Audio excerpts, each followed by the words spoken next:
السلام عليكم ورحمة الله وبركاته.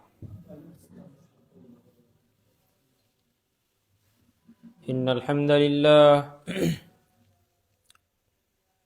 إن الحمد لله نحمده ونستعينه ونستغفره ونؤمن به ونتوكل عليه ونعوذ بالله من شرور أنفسنا ومن سيئات أعمالنا.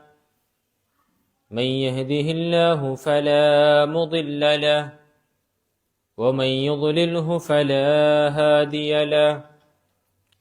وأشهد أن لا إله إلا الله وحده لا شريك له وأشهد أن محمدا عبده ورسوله.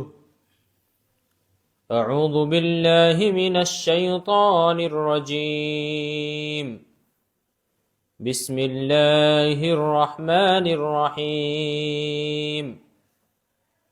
يا أيها الناس اتقوا ربكم الذي خلقكم من نفس واحدة وخلق منها زوجها وبث منهما رجالا كثيرا ونساء واتقوا الله الذي تساءلون به والأرحام إن الله كان عليكم رقيبا. يا أيها الذين آمنوا اتقوا الله حق تقاته ولا تموتن إلا وأنتم مسلمون.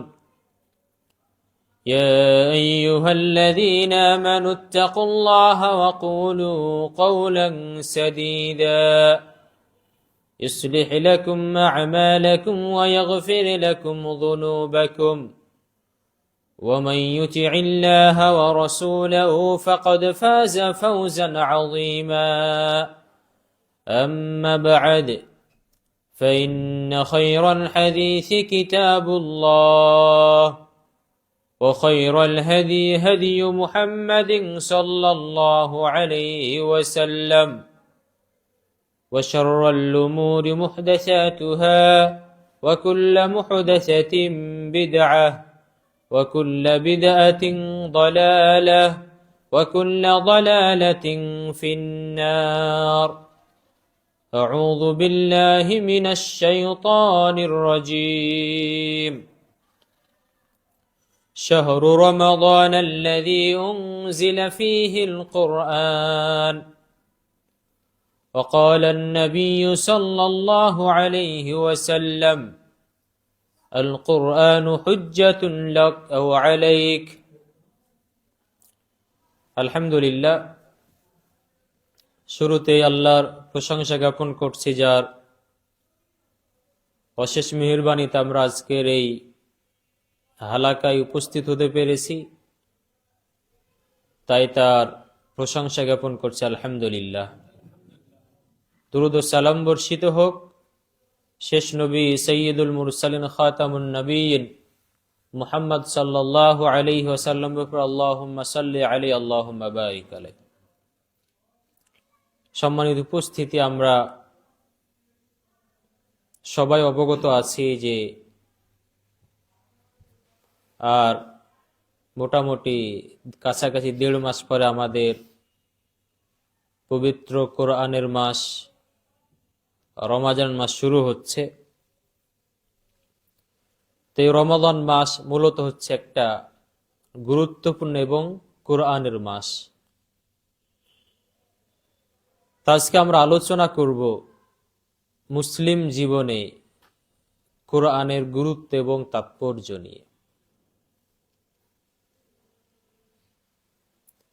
আমরা যারা মুসলিম, তাদের অন্যতম একটা বড় পাওয়া বা প্রাপ্তি হচ্ছে আল্লাহ সুবহানাহু ওয়া তাআলার পক্ষ থেকে আমাদের জন্য কোরআন এসেছে। এটা আমাদের জন্য অনেক বড় একটা প্রাপ্তি বা নিয়ামত। তো সমস্যা হলো, মানুষের একটা সমস্যা হচ্ছে যে যেই নিয়ামতটা যত বেশি পাওয়া যায়, সহজলভ্য হয়, সেটার প্রতি মানুষ আসলে উদাসীন বেশি হয়। তো এটা একটা এমন একটা বড় নিয়ামত, এই নিয়ামত পাওয়ার পরেও আমরা কোরআনের ব্যাপারে বলা যায় সর্বোচ্চ পর্যায়ে উদাসীন। তো আমরা আজকে এই বিষয়টা আমরা জানার চেষ্টা করব, আসলে আমার এতটুকু করা ঠিক হচ্ছে কিনা। মানুষ মূলত তার জ্ঞান অর্জনের মূল মাধ্যম হচ্ছে তার পঞ্চ ইন্দ্র। আমরা যে জ্ঞান অর্জন করি, বিভিন্ন অনেক কিছু শিখি, এই শিখার আমাদের একটা অন্যতম মাধ্যম হচ্ছে আমাদের ইন্দ্র, পঞ্চ ইন্দ্র, পাঁচটা ইন্দ্র। পাঁচটা ইন্দ্র বলতে বোঝায় যে মানুষের হচ্ছে শ্রবণ শক্তি, দর্শন শক্তি, তারপরে স্বাদ শক্তি এবং ঘ্রাণ শক্তি এবং স্পর্শ শক্তি। এই পাঁচটা শক্তিকে বলা হয় পঞ্চ ইন্দ্র বা পাঁচটা ইন্দ্র বলা হয়। তা মূলত আমরা এই পাঁচটা ইন্দ্রের মাধ্যমে মূলত আমরা জ্ঞান অর্জন করে থাকি। এটা আমাদের অন্যতম একটা জ্ঞান অর্জনের মাধ্যম। যেমন আমরা চোখে দেখে অনেক কিছু শিখি, কানে শুনে অনেক কিছু শিখি, এরপরে অনেক কিছু খেয়ে আমরা যে স্বাদ, এটার মাধ্যমে জানি।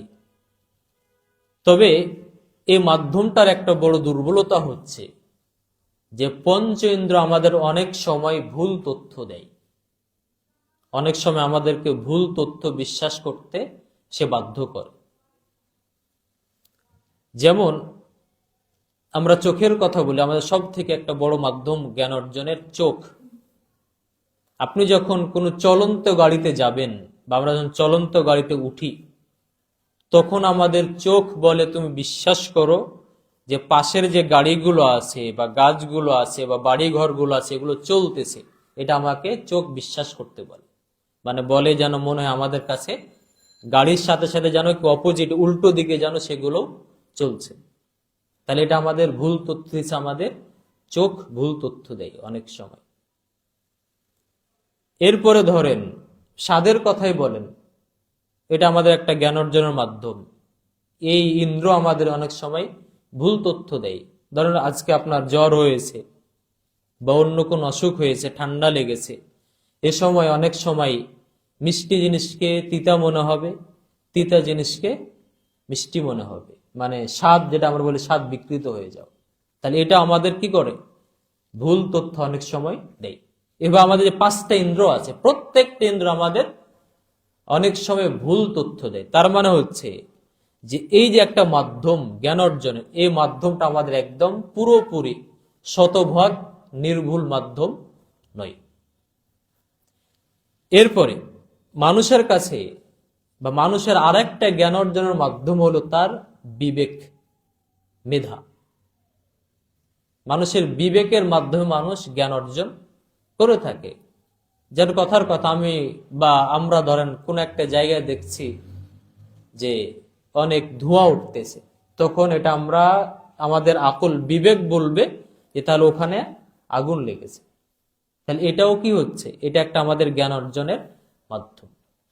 কিন্তু আমাদের বিবেকের যে জ্ঞান, এই জ্ঞানটাও শতভাগ নির্ভুল না। এখন আমাদের অনেক ভুল ভাল তথ্য আমাদের দেয়।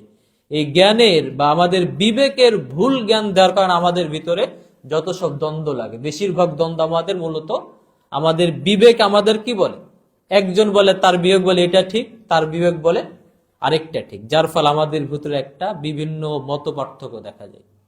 তো বিবেক যদি আমাদের সবার সঠিক তথ্য দিলে ধরনের মত পার্থক্য দেখা যেত না। তাহলে যারা মানুষ বা সকল শ্রেণীর মানুষ যারা, তাদের মূলত জ্ঞান অর্জনের মৌলিক মাধ্যম হচ্ছে কয়টা, এই দুইটা, একটা তার পঞ্চ ইন্দ্রিয়, আর একটা হচ্ছে তার বিবেক। তবে যারা আমরা আসমানি গ্রন্থে বিশ্বাস করি, যারা আমরা আল্লাহতে বিশ্বাস করি, তাদের কাছে আরেকটা জ্ঞান অর্জনের মাধ্যম আছে, সেটা হচ্ছে ওহী। এই মাধ্যমটা মূলত কি সবাই নেয় না। যারা নবুয়তে বিশ্বাস করে, যারা রিসালাতে বিশ্বাস করে, যারা ওহীতে বিশ্বাস করে, তাদের কাছে আরেকটা জ্ঞান অর্জনের তৃতীয় মাধ্যম হলো, এটা হচ্ছে আল্লাহ প্রদত্ত ওহীর জ্ঞান। যেই ওহির জ্ঞান, যে মাধ্যমটা আসলে কিনা সবার কাছে এটা গ্রহণযোগ্য না। তো আমরা যারা মুসলিম তাদের কাছে তৃতীয় আরেকটা মাধ্যম জ্ঞান অর্জনে, সেটা হলো আমাদের ওহী বা আল্লাহ প্রদত্ত যেই জ্ঞান, সেটাকে আমরা তৃতীয় মাধ্যম হিসাবে আমরা গণ্য করি। এবং আগের দুইটা মাধ্যমে তথ্যগত অনেক ভুল থাকলেও আমরা যারা মুসলিম তারা বিশ্বাস করি ওহির জ্ঞানে কোনো ধরনের বিভ্রান্তি বা ভুল নেই। ওহির জ্ঞান হচ্ছে শতভাগ সত্য। মানে এই একটা মাধ্যম, যেই মাধ্যমের জ্ঞানটা একদম পুরাটাই নির্ভুল জ্ঞান। এটা আমাদের মুসলিমদের বিশ্বাস, এবং যার ঈমান ঠিক রাখতে হলে এটা তাকে বিশ্বাস করতেই হবে। যেমন এই যে ওহির জ্ঞানটাকে আমরা কিভাবে সত্য বলে বিশ্বাস করব, এটা একটা প্রমাণ আমরা পাই আবু বকর রাদিয়াল্লাহু তাআলা আনহু জীবনী থেকে। তো রাসূল সাল্লাল্লাহু আলাইহি সাল্লাম যখন তিনি মেরাজে গেলেন, এরপর ইসরা করলেন, অর্থাৎ সেই মক্কা থেকে তিনি বাইতুল মাকদিসে আসলেন, এরপরে তিনি সেখান থেকে চলে গেলেন আবার 7 আকাশ ভেদ করে তিনি একদম সেই সিদরাতুল মুনতাহা পর্যন্ত পৌঁছে গেলেন। তো সেই সময় আপনার বাইতুল মাকদিস এখানে আসতে লাগতো 1 মাস, এবং এখান থেকে আবার যেতে লাগতো 1 মাস, মানে 2 মাসের পথ ছিল যাতায়াতে। আর 7 আসমান ভেদ করে যাও, এটা তো আমাদের জ্ঞানে ধরবেন, এটা কিভাবে সম্ভব? তো যাও। তো রাসূল সাল্লাল্লাহু আলাইহি সাল্লাম যিনি যখন সকালবেলা তিনি যখন ঘোষণা করলেন যে আমার ইসরা হয়েছে এবং আমার মেরাজ হয়েছে। ইসরা বলতে বোঝায় সেই বাইতুল মাকদিস পর্যন্ত ভ্রমণটাকে বলা হয় ইসরা বলা হয়, যেটা কোরআনে এসেছে। আর মেরাজ বলতে বোঝায় আকাশে উঠে যাওয়া, এটাকে বলা হয় মেরাজ বলা হয়। তো রাসূল সাল্লাল্লাহু আলাইহি সাল্লাম বলেন যে আমার ইসরা এবং মেরাজ হয়েছে। তো এই ঘোষণা যখন রাসূল সাল্লাল্লাহু আলাইহি সাল্লাম দিলেন, তখন মক্কার যারা কাফের ছিল তারা বলল একটা বড় সুযোগ এসেছে আমাদের, এ ধরনের সুযোগ কখনো আসেনি। মুহাম্মদ যে একজন মিথ্যুক এটা প্রমাণ করার জন্য আমাদের কাছে এখন সব থেকে বড় হাতিয়ার হলো তার এই দাবিটা। তাই এটা কোনোভাবেই কেউ বিশ্বাস করার না যে তিনি এক রাতেই ইসরা করলেন এবং আবার তিনি মেরাজ করলেন। তো তারা বলল আমরা মানুষকে বিভ্রান্ত করার জন্য আমাদের সর্বপ্রথম যাওয়া উচিত আবু বকরের কাছে যাওয়া উচিত, কারণ সে সব থেকে তার বড় শিষ্য। তো কারণ তাকে বিভ্রান্ত করতে পারলে অন্যদের বিভ্রান্ত করা খুব সহজ হবে। তো তারা প্রথমে চলে গেল আবু বকর রাদিয়াল্লাহু তাআলার কাছে। গিয়ে তারা বলল যে শুনেছো কি হয়েছে? মুহাম্মদ যাকে তুমি বিশ্বাস করো সাল্লাল্লাহু আলাইহি সাল্লাম, তিনি দাবি করছে যে আজ রাতে নাকি তার ইসরা এবং মেরাজ হয়েছে। এটা কি তুমি বিশ্বাস করতে পারো? এটা কিভাবে সম্ভব? তো তখন আবু বকর রাদিয়াল্লাহু আনহু তিনি প্রশ্ন করলেন, এটা কি আসলেই রাসূল সাল্লাল্লাহু আলাইহি সাল্লাম বলেছেন? তিনি কি আসলে এটা বলেছেন? তারা বলল হ্যাঁ তিনি এটা বলেছেন, এই দাবি তিনি করেছেন। তখন তিনি বললেন যদি রাসূল সাল্লাল্লাহু আলাইহি ওয়াসাল্লাম এই কথা বলে থাকেন তবে এটাই সত্য, এটাই সত্য। এরপরে 2টা বর্ণনা আছে, এক বর্ণনা মতে এই কারণে তার নাম হয়ে যায় তখন থেকে সিদ্দিক হয়ে যায়। তো আমাদের কাছে ওহির জ্ঞান মূলত এমনই। আমরা মনে করি যে যদি আধুনিক বিজ্ঞানের সাথে কোনোভাবে যদি ওহির জ্ঞানের দ্বন্দ্ব হয়, ওহির জ্ঞানের যদি কোনো ধরনের মত পার্থক্য হয়, তবে আমরা বিশ্বাস করি যে ওহির জ্ঞান সত্য। এ ধরনের আধুনিক যেগুলো বিজ্ঞান বলে সেগুলো হয়তো সেটা আমাদের কাছে কোরআনের সমতুল্য আমাদের কাছে মনে হতে পারে না। তো যাক, আমরা বলছিলাম যে আমাদের কাছে মুসলিমদের কাছে জ্ঞানের উৎস হলো তাই 3টা। একটা হলো পঞ্চ ইন্দ্র, দ্বিতীয় হচ্ছে তার বিবেক, এবং তৃতীয় হচ্ছে ওহির জ্ঞান। আর প্রথম 2টা জ্ঞানে বিভ্রান্তি থাকলেও, ভুল তথ্য থাকলেও তৃতীয় উৎসে কোনো ধরনের ভুল তথ্য নেই। এটা শতভাগ সত্য, একদম বলিষ্ঠ সত্যনিষ্ঠ একটা জ্ঞানের ভান্ডার। তো এই যে ওহির জ্ঞান শতভাগ সত্য জ্ঞান, এই সত্য জ্ঞান যখনই সমাজ থেকে বিলুপ্ত হয়েছে তখনই সমাজ বিভ্রান্ত হয়ে গেছে। যখনই ওহির জ্ঞান কোন সমাজ থেকে হারিয়ে গেছে, ওই সমাজ তখন শিরক, বিদআত, কুফুর, নানান ধরনের আল্লাহদ্রোহী কাজে জড়িয়ে গেছে। এই কারণে আল্লাহ সুবহানাহু ওয়া তাআলা যখনই কোথাও ওহির জ্ঞান হারিয়ে গিয়েছে, তখনই আল্লাহ তাআলা সেখানে নবী এবং রসুল পাঠিয়ে তাদেরকে ওহির জ্ঞান দিয়েছে, যাতে করে ওহির জ্ঞানের মাধ্যমে তারা আবার সঠিক পথ পেতে পারে। আল্লাহ তাআলা বলছেন যে লাকাদ বাআসনা ফি কুল্লি উম্মাতিন রাসূল, আমি প্রত্যেক জাতির কাছে, আমি প্রত্যেক গোষ্ঠীর কাছে রসুল পাঠিয়েছি। তাদের ওহির জ্ঞানটা কি ছিল? আনি'বুদুল্লাহ, তোমরা আল্লাহর ইবাদত করো, ওয়াজতানিবুত তাগুত, এবং তোমরা তাগুতকে পরিহার করো। এই জন্য আল্লাহ সুবহানাহু ওয়া তাআলা যুগে যুগে, প্রত্যেক যুগে, প্রত্যেক জাতির কাছে ওহির জ্ঞান দিয়েছেন, যাতে করে মানুষেরা আবার ভোলা পথ থেকে, বিভ্রান্ত পথ থেকে তারা আবার ওহির জ্ঞানের মাধ্যমে যেন আবার সঠিক পথে তারা ফিরে আসতে পারে।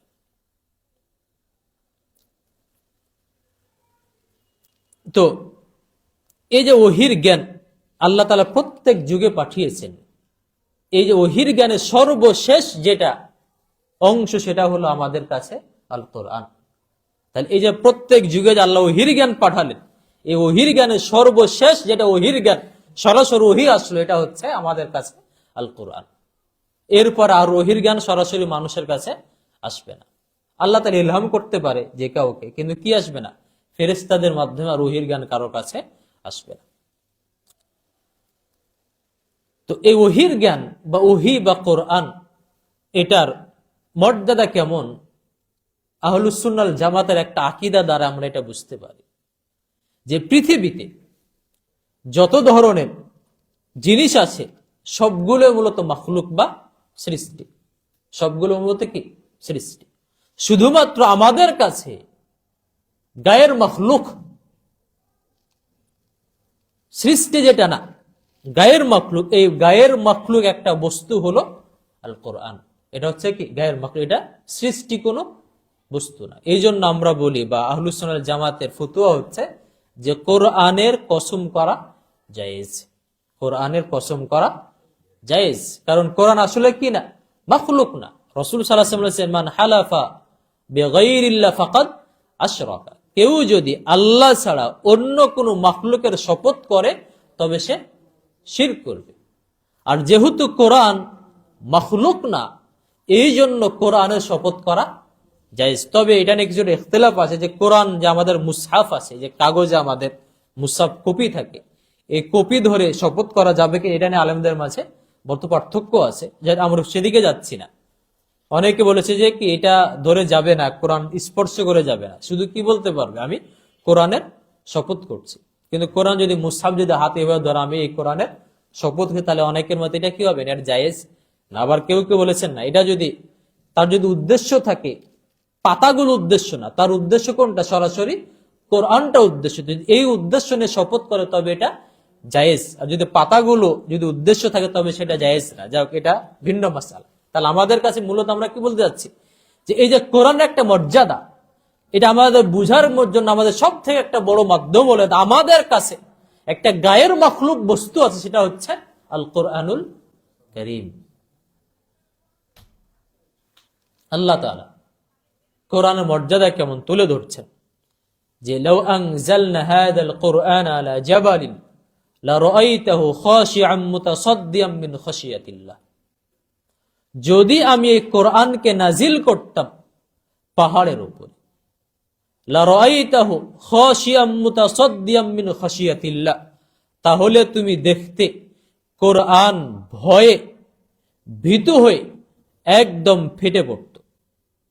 মানে কোরআনের এত মর্যাদা, এত শ্রেষ্ঠত্ব, যে কোরআনে যদি দায়িত্ব করে পাহাড়কে দেওয়া হতো, পাহাড় মনে করতো যে আমি এর দায়িত্ব যথাযথ পালন করতে পারবো না, আমার পক্ষের দায়িত্ব পালন করা সম্ভব না, আমি এর দায়িত্ব ঠিকঠাক পালন করতে পারছি কিনা, এই একটা আশঙ্কা, একটা ভয়, এই ভয়ে পাহাড়টা ফেটে সম্পূর্ণ কি হতো? একদম বিদীর্ণ হয়েছে, একদম সবগুলো ধুলাবালি হয়েছে। যেমন কথার কথা, এটা বুঝার জন্য বলি, যে যদি আমাদের কারো বাড়িতে যদি ধরেন আমাদের বাংলাদেশে যখন মানে এই প্রধান উপদেষ্টা ধরেন ডক্টর ইউনূস আসলো, অথবা অনেক বড় ধরনের সেই সৌদি আরবের মোহাম্মদ বিন সালমান আসলো কারো আমাদের ব্যক্তিগত বাড়িতে, তখন আমাদের কি মনে হবে? আমার একটা আতঙ্ক কাজ করবে, আশঙ্কা কাজ করবে যে আমি আসলে তার মর্যাদা ঠিকঠাক ধরে রাখতে পারছি কিনা। তো এই কোরআনের মর্যাদা ঠিক এতটাই বেশি যে যদি এই কোরআনকে পাহাড়ের ওপরে নাজিল করা হতো, তবে পাহাড় একদম বিদীর্ণ হতে ফেটে পড়তো, যে আমার পক্ষে হয়তো কোরআনের ঠিকঠাক মর্যাদা দেওয়া সম্ভব হচ্ছে না।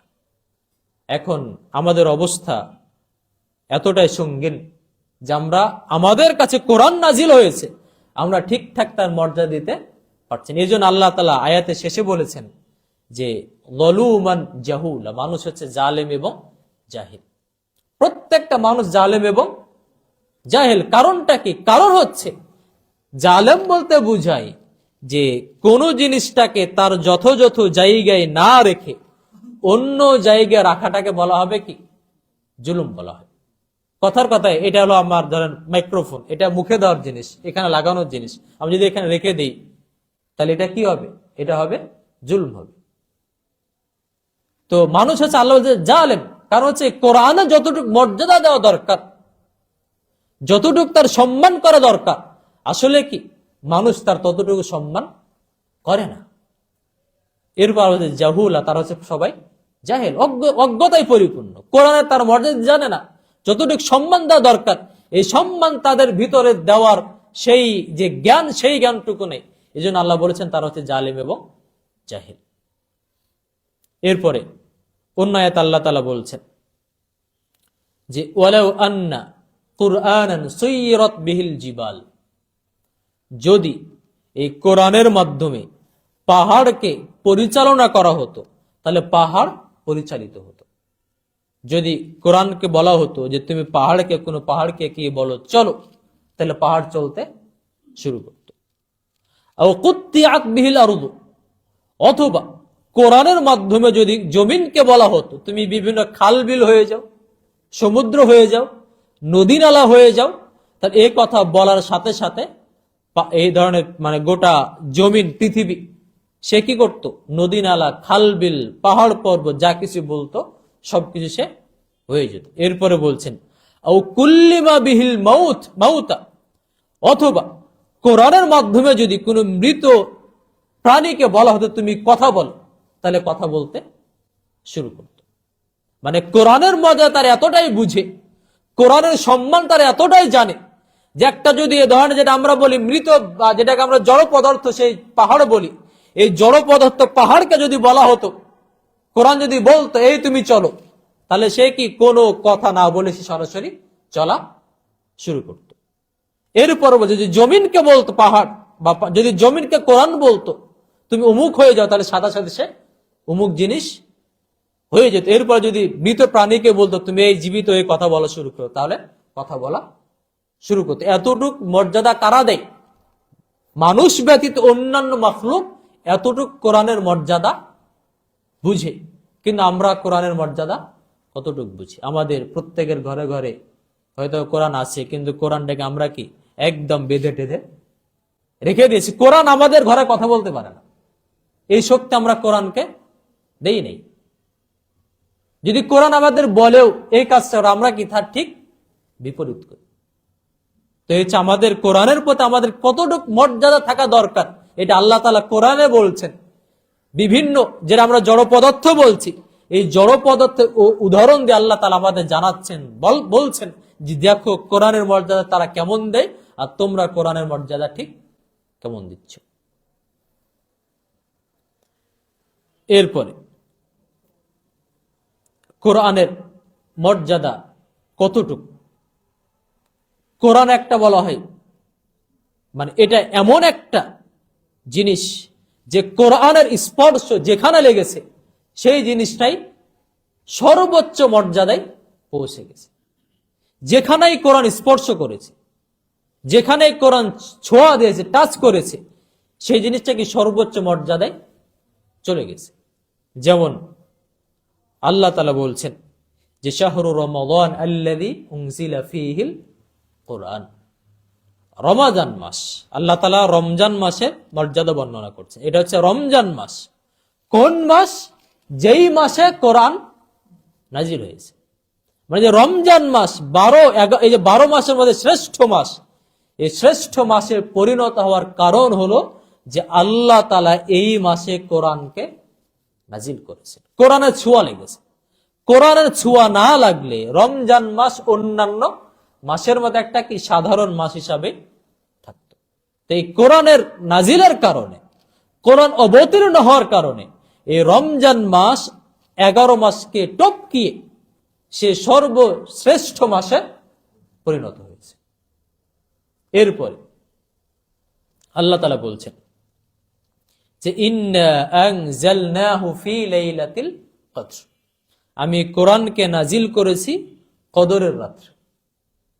কদরের রাত কি?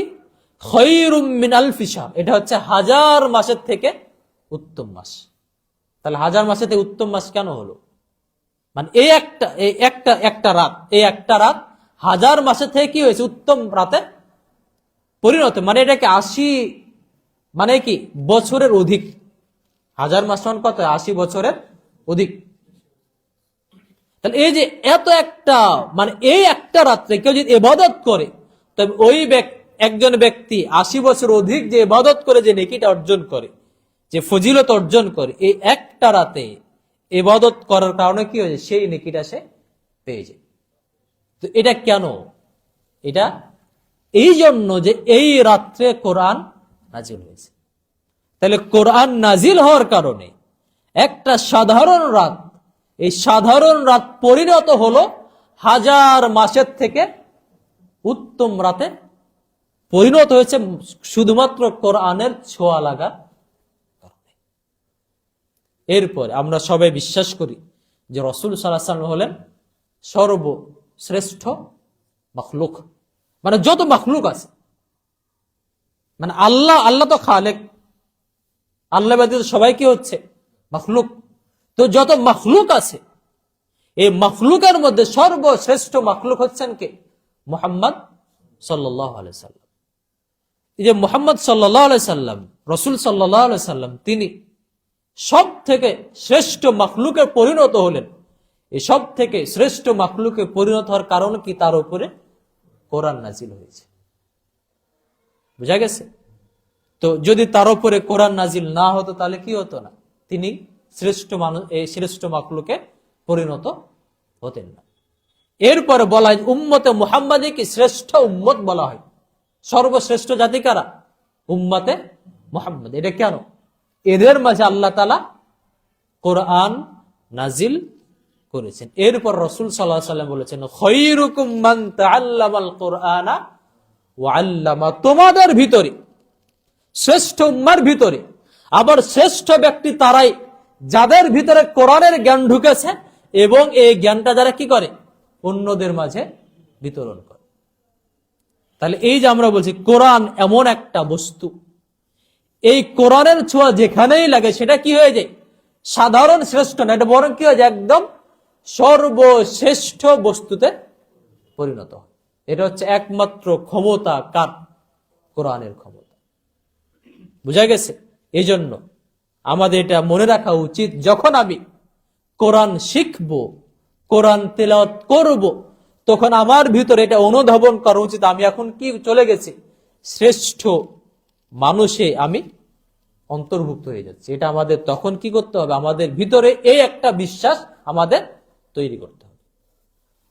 এবং আমাদের যারা পূর্বসূরি যারা ছিলেন, যারা পূর্ববর্তী আলেম ছিলেন, তারা যখন হাদিস পড়তেন তখন হাদিস পড়ার সময় তারা কাঁদতেন।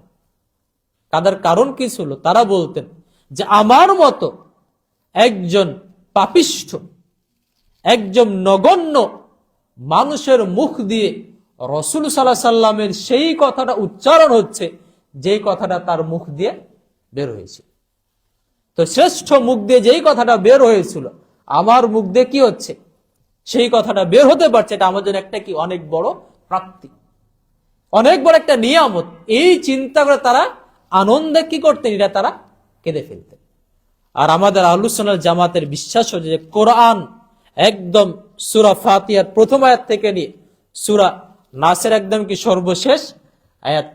প্রত্যেকটা আয়াত আল্লাহ কি করেছেন, তিনি সশব্দে বলেছেন। আল্লাহ এটা কি করেছেন, সশব্দে উচ্চারণ করেছেন।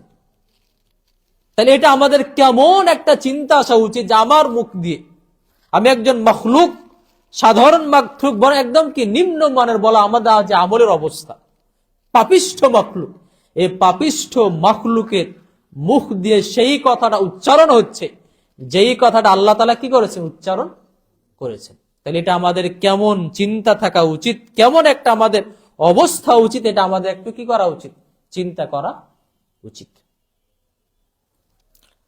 আজকে আমরা কোরআন ছেড়ে দেওয়ার কারণ, আমরা মুসলিম জাতিরা বলি আমাদের অধঃপতন, আমরা অনেকগুলো কারণ দেখাই। আমরা বলি আমাদের বিজ্ঞানে পিছিয়ে পড়া, আমাদের শিক্ষায় পিছিয়ে পড়া, আমাদের বলি বিভিন্ন আবিষ্কারে পিছিয়ে পড়া, অনেক কিছু আমরা কি করি, কারণ দেখাই।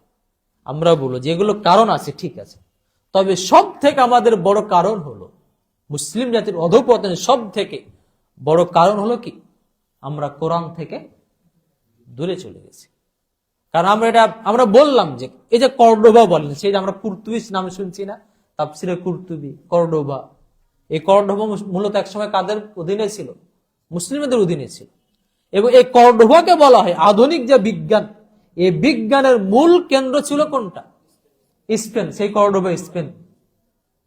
তো এইখান থেকে মূলত কি তখনও কি ছিল, মুসলিমদের অধীনেই ছিল। কিন্তু তারপরও তারা এখন কি ওটা কি মুসলিম কোন মানে বলা যায় কিছুই নেই, এটা সম্পূর্ণ কি দখলে চলে গেছে, মুসলিমদের সেখান থেকে বের করে দেওয়া হয়েছে। তো যদি একমাত্র আমাদের কারণ কি হতো, বিজ্ঞান যদি হতো, আধুনিক যদি বিজ্ঞান হতো, আবিষ্কার হতো, তাহলে কি স্পেন বা কর্ডোবা আমাদের কি হতো না, হাত ছাড়া হতো না।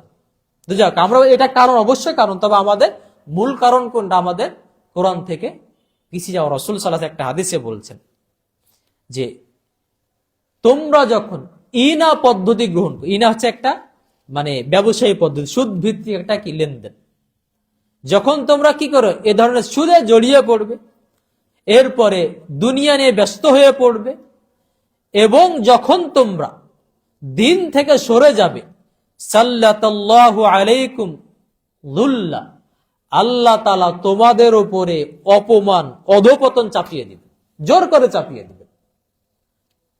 লা ইয়ানজিউহু শাইউন, আল্লাহ তাআলা এই অধঃপতন দূর করবেন না, হাত্তা তারজিউ ইলা দীনিকুম, যতক্ষণ না তোমরা দিনে ফিরে যাও ততক্ষণ তোমাদেরকে অধঃপতন আল্লাহ তাআলা তুলবেন না। আমরা আজকে দিন থেকে কত দূরে, আমাদের অধঃপতন আমাদের প্রাপ্তি, এটা আল্লাহ তাআলার অঙ্গীকার।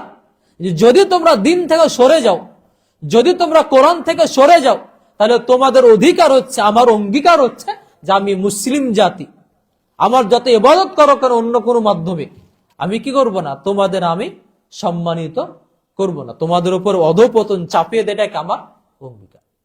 তাহলে আমাদের মূল কারণ হলো কি, আমাদের আসলে কি কোরআন থেকে দূরে সরে যাও।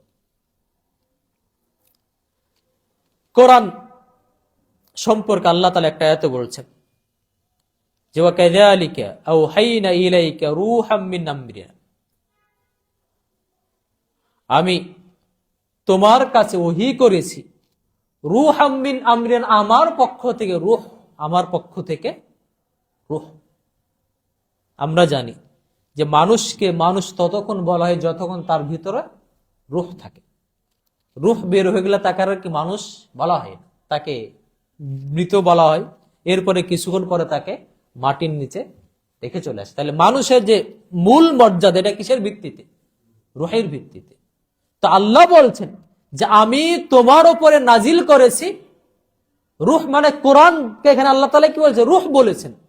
এর মানে হচ্ছে যে এই রূহ আমাদের, আমি যে মানুষ, জীবিত মানুষ, একজন মুসলিম, জীবিত মুসলিম ততক্ষণ থাকবে যতক্ষণ তার ভিতরে কি কোরআন নামক রূহ থাকবে। কোরআন নামক যখন রূহ থাকবে না, তখন তাকে আর কি আল্লাহ তাআলার দৃষ্টিতে আসলে সে কি জীবিত মানুষ না, সে আসলে মৃত মানুষ। এই জন্য আমরা বিভিন্ন হাদিসে পাই আল্লাহ তাআলা বলেছেন যে ওই ব্যক্তির উদাহরণ যেই বা ওই মানে যেই বাড়িতে জিকির করা হয় না, এটা একটা কি বিরান ঘর বলা হয়। যেখানে মানুষ কি করে না, বসবাস করে না। কারণ কি, মানে এখানে মানুষ বসবাস করলেও যেহেতু জিকির হয় না, কোরআন তেলাওয়াত হয় না, এর মানে আসলে এখানে এই বাড়ির লোকজন সবাই কি গেছে, মারা গেছে। এই বাড়িতে আসলে এখন কি নেই, কোনো ধরনের রূহ নেই, কোনো ধরনের কি নেই, জীবিত লোক নেই। তাহলে আমি আপনি কোরআন থেকে দূরে সরে থাকবো, কোরআন তেলাওয়াত করবো না, আর মনে মনে বলবো আমি কি আছি, জীবিত ব্যক্তি। সেটা কি আসলে আমি মনে করলে আসলে কি আমি আল্লাহর কাছে আসলে কি হয়ে গেছি, রূহবিহীন, আত্মাবিহীন একটা আমি কি মানুষে পরিণত হয়েছি। এবং আমরা একটা হাদিস অনেকেই জানি, রাসূল সাল্লাল্লাহু আলাইহি সাল্লাম বলেছেন যে মানুষের অন্তর মূলত কি থাকে, সাদা থাকে। যখন সেখানে পাপ করা হয়, নুকতাতুন সাউদা, সেখানে কি কালো কালো দাগ পড়ে যায়। এবং আমরা অনেকেই জানি যে মানুষের রূহ হচ্ছে কয়টা, কারো মতে মানুষের যে নাফস কারো মতে কি তিনটা, কারো মতে হচ্ছে দুইটা। একটা হচ্ছে খারাপ নাফস, যেটা মানুষকে সবসময় খারাপের দিকে নিয়ে যায়, আর একটা হচ্ছে ভালো নাফস, যেটা মানুষকে ভালোর দিকে নিয়ে যায়। এটা একদল আলেমের মতো। আর একদল আলেম বলেছেন যান মানুষের নাফস হচ্ছে তিনটা। এই দুইটার পর আরেকটা হচ্ছে যে নাফসটা আসলে কিনা ভালো না মন্দও না। যখন ভালো নাফস বিজয়ী হয়ে তখন ভালো নাফসের দিকে সে চলে যায়, যখন খারাপ নাফস বিজয়ী তখন কি চলে যায়, সে খারাপ নাফসের দিকে চলে যায়। এটাকে তৃতীয় আর একটা নাফস বলা হয়। কারো মতে এটাকে এই ধরনের তৃতীয় নাফস নাই, যেটা আমাদের এটা তেমন গুরুতর বিষয় না। তো মোট কথা এখানে সবাই একবার মানুষের নাফস হচ্ছে কয়টা, দুইটা। একটা ভালোর দিকে নিয়ে, একটা হচ্ছে খারাপের দিকে নিয়ে যায়। এবং এই নাফসের আবার কি থাকে, শক্তি থাকে, তার একটা জীবন থাকে। তো ইবনুল কাইয়্যিম বলছেন রাহিমাহুল্লাহ যে মানুষ যখন ভালো কাজ করে তখন এই ভালো নাফসটা তার খোরাক বা খাবার পায়, তখন সে আরো কি হয়, হৃষ্টপুষ্ট হয়, সে আরো শক্তিশালী হয়। অপরপক্ষে যখন কোনো মানুষ খারাপ কাজ করে তখন তার খারাপ আত্মাটা শক্তি পায়, সে আরো কি দিন দিন কি হয়ে যায়, শক্তিশালী হয়ে যায়। তার মানে মানুষ যখন কি করে, খারাপ কাজ করতে থাকে তখন তার খারাপ নাফসটা কি শক্তিশালী হয়, একদম হৃষ্টপুষ্ট হতে থাকে, একদম শক্তিশালী হয়ে যায়। অপরপক্ষে ভালো কাজ যখন সে করে না তখন কি তার ভালো নাফস আস্তে আস্তে কি যায়, দুর্বল হয়, এমনকি একসময় সে কি যেতে পারে, মারা যেতে পারে। তখন দেখবেন যে লোকটা কি সারা জীবন খারাপ কাজ করে গেছে বা খারাপ কাজ বেশি করে, এই লোকটাকে আপনি যদি কোনো সময় একটা ভালো কথা বলেন, দেখবেন সে একদম কি হয়ে যায়, মানে একদম ফায়ার হয়ে যায় রেগে। কারণ কি, আসলে তাদের ভালো কথার ধারণ করে যে একটা অন্তর থাকা দরকার, আসলে কি অন্তরটা আসলে সে মারা গেছে। এখন তার জীবিত আছে কোনটা, খারাপ নাফস। যেই খারাপ নাফস আসলে এখন কি ভালো কথা তার মানে সে নিতেই পারবে না, যার ফলে খারাপ মানুষগুলো কি কখনো কি ভালো কথা সহ্য করতে পারে না। অপরপক্ষে সে কি ভালো কাজে কোনো ধরনের তৃপ্তি পাবে না, তাকে একটা আপনি ভালো কাজে গিয়ে বসিয়ে দেন, সে যেন মনে হয় যে সে তাকে যেন কোন একটা টর্চার ছেলে যেন তাকে ঢুকিয়ে দেওয়া হয়েছে। কারণ কি খারাপ আমাকে সে ছটপট করছে ভালো জায়গায় গিয়ে। অপরপক্ষে যেই লোকটা সারা জীবন ভালো কাজ করে গেছে, এই আসলে খারাপ কাজ দেখলে কি আর কি শরীর কি হয়ে যায়, গরম হয়ে যায়। কোন একটা খারাপ মজলিসে নিয়ে গেলে তার কি সে এখান থেকে অস্থির হয়ে যায়। কারণটা কি, কারণ আসলে কি তার খারাপ নাফসটা আসলে কি গেছে, মারা গেছে বা একদম দুর্বল হয়ে পড়েছে। তো এই যে আমাদের ভালো নাফস আমাদের কি দিতে হবে, শক্তি দিতে হবে। ভালো নাফসকে আমাদের খাবার দিতে হবে এবং খারাপ নাফসটাকে আমাদের দুর্বল করতে হবে। এই যে খারাপ নাফসটাকে যে দুর্বল করে এবং ভালো নাফসটাকে কি দেওয়া, শক্তিশালী করা, এটা মূলত কার মাধ্যমে, ভালো কাজের মাধ্যমে হয়। এবং কি কোরআন পাঠের মাধ্যমে কি হয়, ওই রূহ তাদের ভিতরে কাজ করে, যার ফলে তো এই নাফসটা আরো কি হবে, শক্তিশালী হবে। তাহলে আমাদের এই যে রূহ বললো, কোরআনে যে রূহ বলা হচ্ছে, নাফস বলা হচ্ছে, মূলত এটাই কারণ যে আমি আপনি যত কি করব, কোরআন পড়ো, আমার ভিতরে কি আমার নাফসে, ভালো নাফস আমার কি আরো রূহ প্রবেশ করবে, জীবিত হবে এবং এটাকে আরো সে শক্তিশালী হবে এবং এটা ভালোর দিকে মানুষকে আরো নিয়ে যাবে। আর যখন আমি কোরআন ছেড়ে দিব, ভালো কাজ ছেড়ে দিব, জিকির আজকাল ছেড়ে, তখন আমি একটা মৃত মানুষে পরিণত হবে। এরপরে আমরা জানি যে আমাদের চোখ মূলত দুই প্রকার। একটা আমাদের হচ্ছে কি বাহ্যিক, যেটা আমরা যে চোখ, দুইটা চোখ আছে, চর্ম চোখ, এটা আমাদের সবার জানা। আর একটা আমাদের চোখ আছে কোনটা? অন্তর চোখ আছে। অন্তর থেকে আমাদের অনেক জিনিস সেভ থাকে। আমরা বাড়িতে না থাকলে আমাদেরকে এখন বাড়ির অনেক জিনিস আমাদের কি চোখে ভাসতেছে, মানে অন্তর চোখে আমাদের ভাসতেছে, এটা বলা হয় কি অন্তর চোখ বলা হয়। এবং আপনারা সবাই জানেন যে চোখের শক্তি কাজ করার জন্য শর্ত কি তার সামনে কি থাকা লাগে? আলো থাকা লাগে। আমাদের যে এই চোখ, চর্ম চোখ, এই চর্ম চোখ তখন কাজ করে যখন আমার চোখের সামনে আলো থাকে। এই জন্য রাত্রে আমরা কি পাই না? দেখতে পাই না, কারণ আমার চোখের সামনে আলো নাই। তা আমাদের অন্তর চোখ, এই অন্তর চোখে দেখার জন্য কিসের দরকার? আলোর দরকার। এখানেও কিসের দরকার? আলোর দরকার। আল্লাহ তাআলা বলছেন যে আইয়ুহান নাস ক্বাদ জাআকুম বুরহানুম মির রাব্বিকুম ওয়া আনজালনা ইলাইকুম নূরাম মুবিনা। হে মানুষেরা, আমি বা তোমাদের রবের পক্ষ থেকে এসেছে বুরহান, তোমার রবের পক্ষ থেকে এসেছে বুরহান বা দলিল। কোরআনকে এনে কি বলা হয়েছে? দলিল বলা হয়েছে। মানে কোরআন পড়লে পরকাল আমার কি থাকবে? দলিল থাকবে। আমি মুসলিম, আমি মুমিন, এটা দলিল কোনটা? আমি কোরআনের অনুসরণ করেছি, আমি কোরআন তেলাওয়াত করেছি।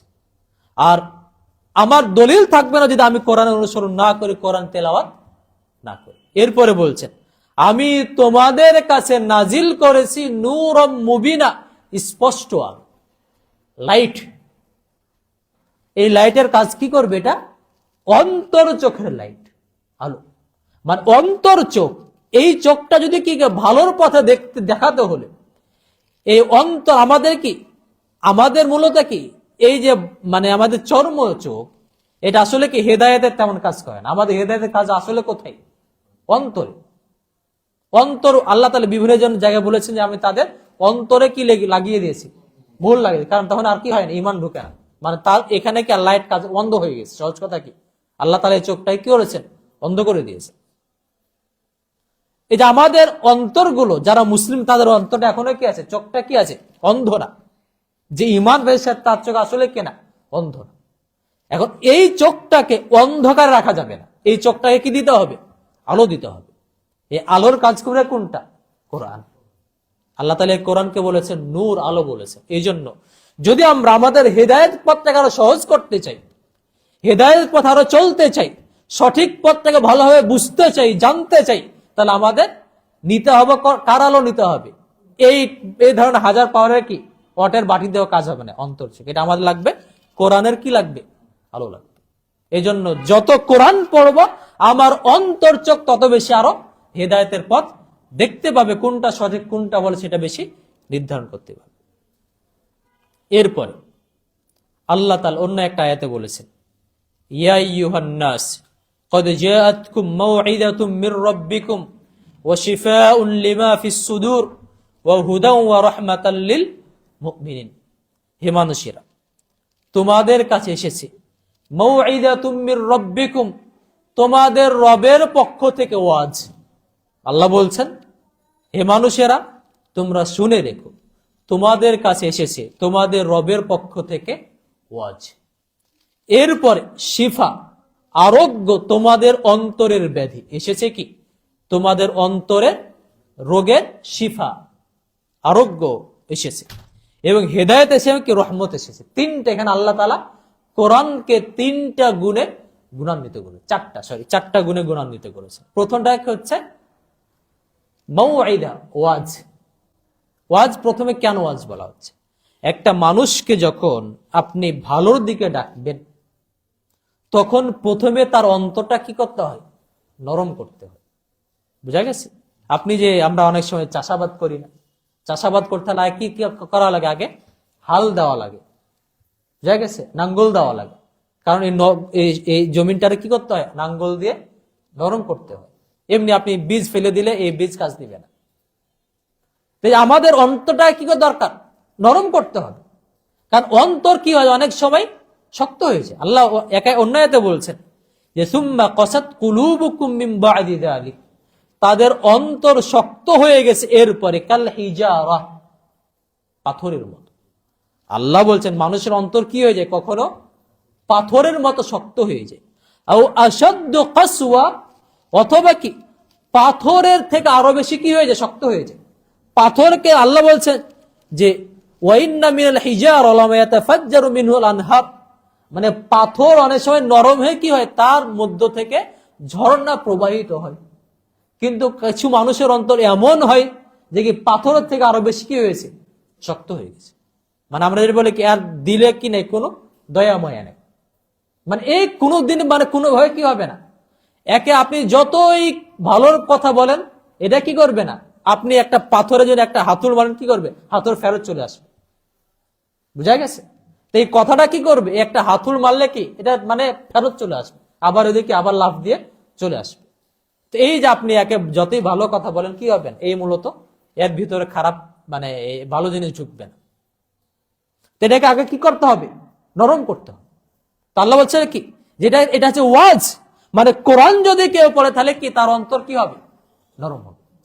আমি আপনি হাজারো ওয়াজ করে যতটুক তার অন্তরকে নরম করতে পারবো, কোরআন পড়লে কি হবে, তার তুলনায় বেশি তার অন্তর নরম হয়ে যাবে। এই জন্য আমাদের অন্তর যাদের কি শক্ত হয়ে গেছে, পাপ করলে অন্তর শক্ত হয়ে যায়, যারা শক্ত নরম চাই আমরা যারা, তাহলে তাদের জন্য প্রথম সব থেকে কার্যকরী মাধ্যম কোনটা, কোরআন তেলাওয়াত করা।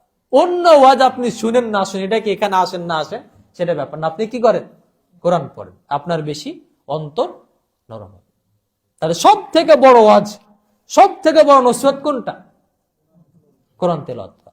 আপনি আমি কোরআন তেলাওয়াত করে আমার আপনার অন্তর কি হবে, যত বেশি কোরআন পড়বো তত বেশি আমাদের অন্তর নরম হবে। আর আমি আপনি যদি বলে আমার অন্তর খুব নরম হয়ে আছে, কোরআন পড়ি না তারপর নরম, তাহলে এটা কি কথা, ভুল কথা। বা যদি হয় আরো কি নরম করার মাধ্যম কি হতে পারে, কোরআন হতে পারে।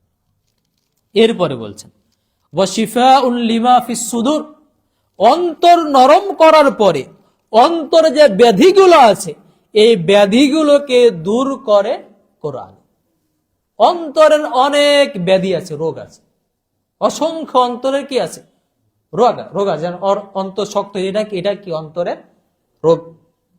কারো প্রতি মোহাব্বত না করা অন্তরের রোগ, কারো প্রতি ঘৃণা করা অন্তরের রোগ, হিংসা অন্তরের লোভ, কি রোগ, লোভ অন্তরের রোগ, কৃপণতা অন্তরের রোগ, কোন জিনিসের প্রতি বেশি লোভী হয়ে যাওয়া, এগুলো সবগুলো কি অন্তরের রোগ। এদের অন্তর আমাদের কি হয়ে যায়, রোগা হয়ে যায়। অন্তরের রোগটাকে দূর করার জন্য, অন্তরে যত ধরনের ব্যাধি আছে এই ব্যাধিটাকে দূর করার সব থেকে উত্তম মাধ্যম কোনটা, কোরআন তেলাওয়াত করা। আপনি আমি কোরআন তেলাওয়াত করে আমাদের অন্তরে কি হবে, সব ব্যাধি আস্তে আস্তে দূর হয়ে যাবে। অন্য আর চিকিৎসার কি নেই, কোনো প্রয়োজন নেই। বুঝা গেছে? তাহলে আমাদের জন্য কোরআন আল্লাহ কি বলছে, এটা তোমাদের জন্য কি শেফা, অন্তরের শেফা, অন্তরের যাবতীয় রোগে এটা হলো কি শেফা বা ওষুধ। এরপরে কি হুদা, এটা কি হেদায়াত, তোমাদেরকে দেখাবে কোনটা সঠিক কোনটা ভুল, কোনটা বিভ্রান্তির পথ কোনটা সঠিক পথ। এরপর আছে ওয়া রহমা, এবং তোমাদের যেটা কি রহমত। আমাদের আজকে পরিবারগুলোতে কি অশান্তি, প্রত্যেকটা পরিবারে অশান্তি, স্বামী কথা শুনে না, স্ত্রী কথা শুনে না, সন্তান কথা শুনে না, সমাজে অশান্তি, পরিবারে অশান্তি। এই যে এটা কিসের কারণে, যখন রহমত চলে যায় পুরো পরিবার থেকে তখন সেখানে কি আসে, বিভিন্ন অশান্তি আসে। এরপর আমরা বলি আমাদের পরিবারগুলো আজকে অনেকে বলি আমাদের কি এই জিনে টিনে আসর করে। এই যে মানে কি, মানে এই যে আপনার অশান্তি, এটা কিসের কারণ, অশান্তি এটা কি চলে যাবে যদি কিসের মাধ্যমে, যদি পরিবারে যদি কি হয়, কোরআন তেলাওয়াত করা হয়, কোরআন যদি মানা হয়, তবে সেখানে আল্লাহ তাআলার পক্ষ থেকে কি আসবে, রহমত আসবে। আপনি আপনার স্ত্রী কথা শুনে তাকে কোরআন পড়াতে থাকেন, দেখবেন কি সে কি করছে, কথা শুনছে, যেহেতু এখন রহমত আসবে। আপনি আপনার স্ত্রী একই কথা, ধরেন আপনি স্ত্রীর কথা শুনেন না, বাধ্য, আপনি কোরআন পড়েন, আপনি কি হবেন, বাধ্য হয়ে যাবেন। সন্তান শোনে তা কি করেন, কোরআন পড়ান, কি হবে, তাদের ভিতরে আপনাদের ভিতরে রহমত আসবে। এখানে কি জিন ভূত কি থাকতে পারে না? সেই পরিবারে থাকতে পারবে না। আল্লাহ তাআলা রাসূল বিভিন্ন হাদিসে বলেছেন যে সূরা বাকারা পাঠ করালে সেখানে আর জিন আসে না। এই যে রহমত, এই কোরআন হচ্ছে কি একটা রহমত। অতএব এই যে কোরআন যদি কেউ তেলাওয়াত করে, যদি আমাদের রহমতের প্রয়োজন হয়, দয়ার প্রয়োজন হয়, তাহলে আমাদের কি করতে হবে? বেশি বেশি কোরআন তেলাওয়াত করতে হবে। এরপর আল্লাহ বলছেন, আয়াতের শেষে বলছেন, ফাবিযালিকা ফালইফরাহু, তোমরা আল্লাহর এই নিয়ামত পেয়ে, কোরআন পেয়ে তোমরা কি খুশি হও, আনন্দিত হও। তো আমরা আজকে কোরআন পেলে আমরা কি হই? আমরা যখন যাই, যে মুসলিমে কয়েকজন লোক আমরা কোরআনের কথা বলি, শুনি, অনেক সময় আমরা কি মানে সমাজে চলতে গিয়ে আমরা অনেক সময় মানে কেমন জানি একটু কি হয়ে যাই, নিশ্চ নিশ্চ মনে হয়, একটু কেমন জানি কই যে হতাশ, কেমন একটা মানে মানে পরিবেশের সাথে মিলাতে না পারলে একটা কেমন বিষণ্ণতা কাজ করে। আল্লাহ বলছে না, এটা হবে না, তোমরা কি হও? খুশি হও। কোরআন পেয়েছো, কোরআন অনুযায়ী চলতে পারো, কোরআন তেলাওয়াত করতে পারো, তোমরা কি করো? এখন খুশি হও। এখানে তোমাদের কি, এই যেটা আমরা আগে বললাম, আমাদের পূর্ববর্তীগণ কি করতেন? হাদিস পড়লে তারা খুশিতে কান্না করতেন। তাহলে এটা আমাদের কি, যত আমরা কোরআন পড়তে পারো, আল্লাহ বলছে তোমরা কি করো? তত বেশি খুশি হও। এরপরে আমরা আলোচনা বেশি দীর্ঘ করব না, আমরা একটা হাদিস বলছি।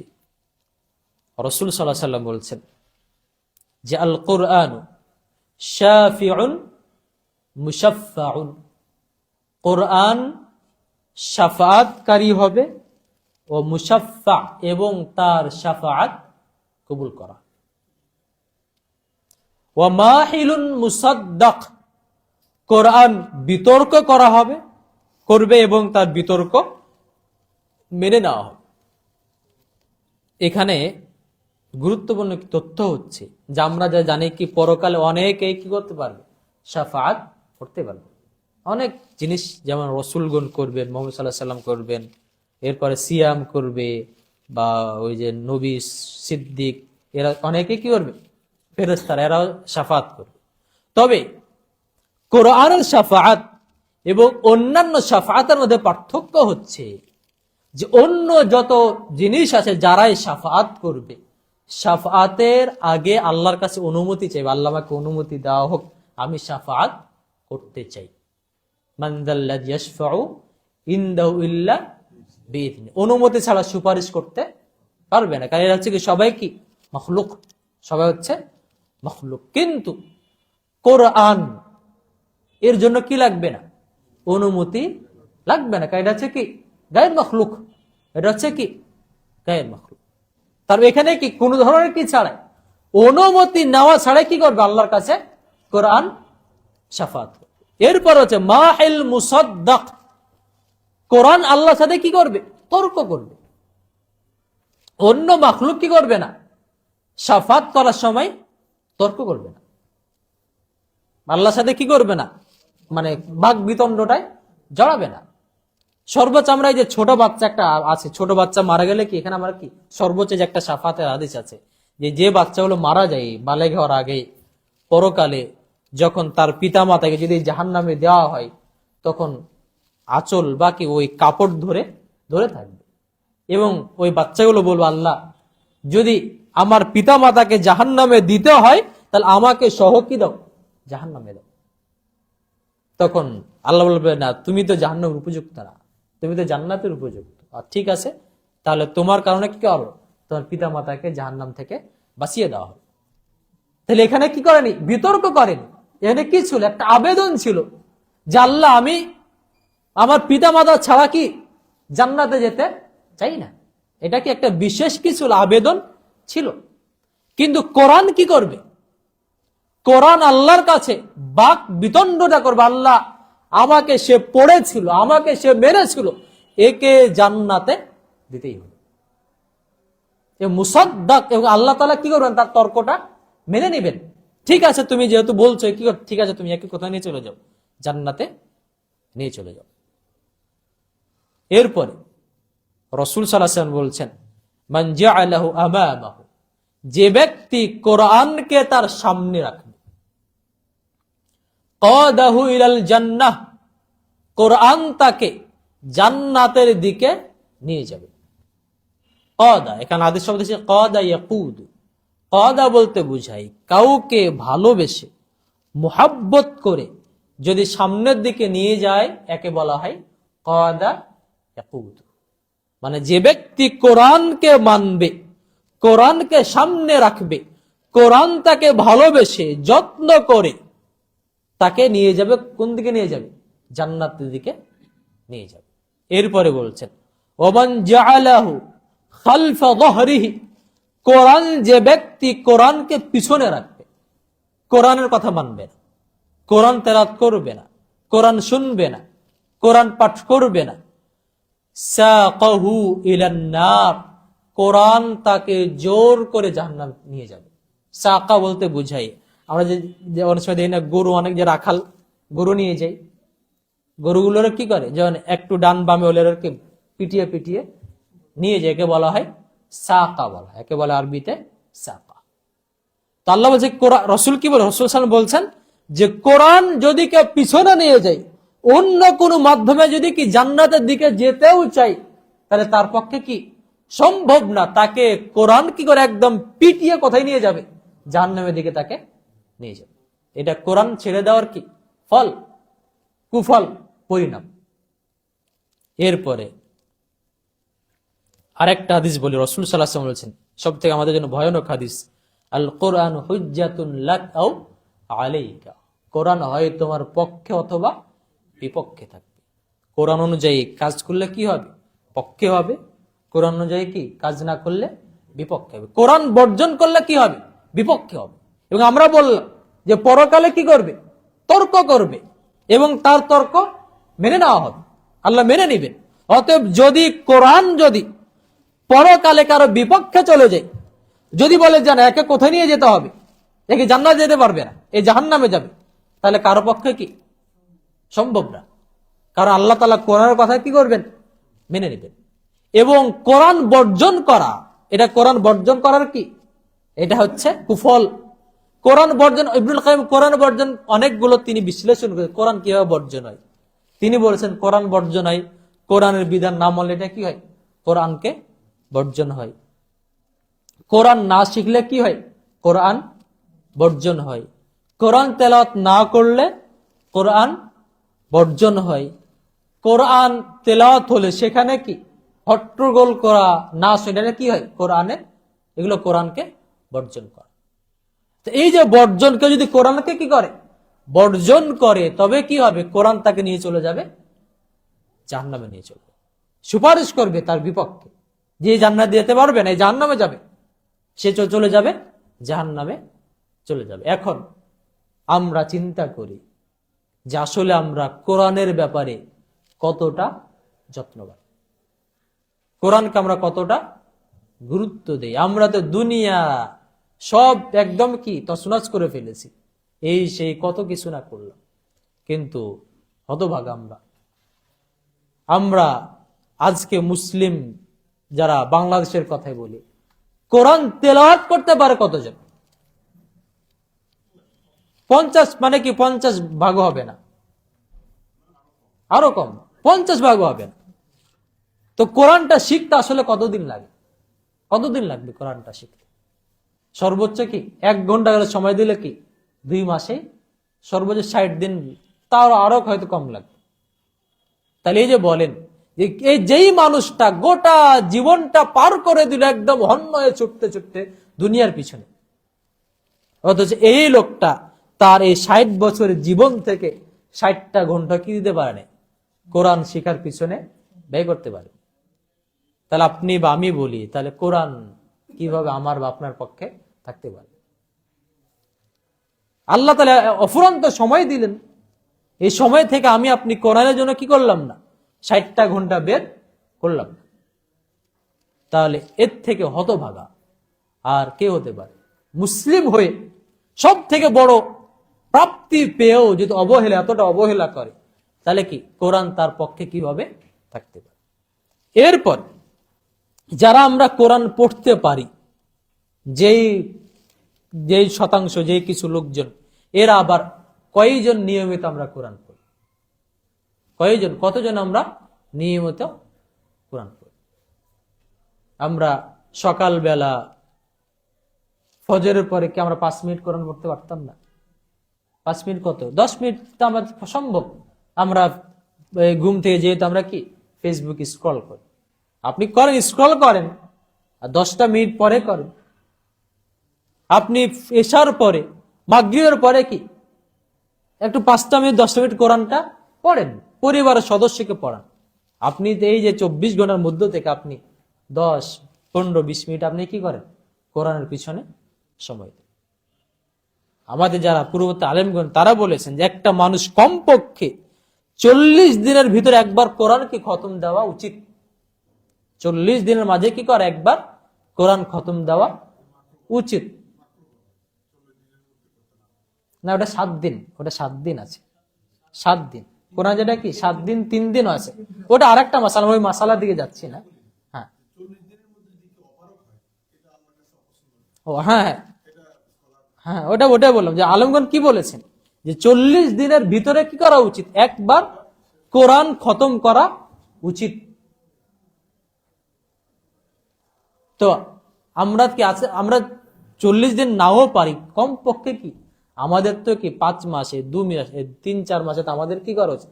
কম আমাদের 10-15 মিনিট তো আমাদের কি করা উচিত? কোরআনের সাথে একটু সম্পর্ক রাখা উচিত।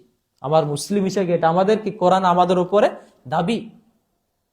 এবং আমি মুসলিম হিসাবে আমাদের অন্য যা কিছু করি না কেন, আমাদের 2টা জিনিসের প্রতি সর্বোচ্চ যত্নবান হওয়া উচিত। একটা হচ্ছে আমাদের সালাত, আর একটা হচ্ছে কি আমাদের কোরআন।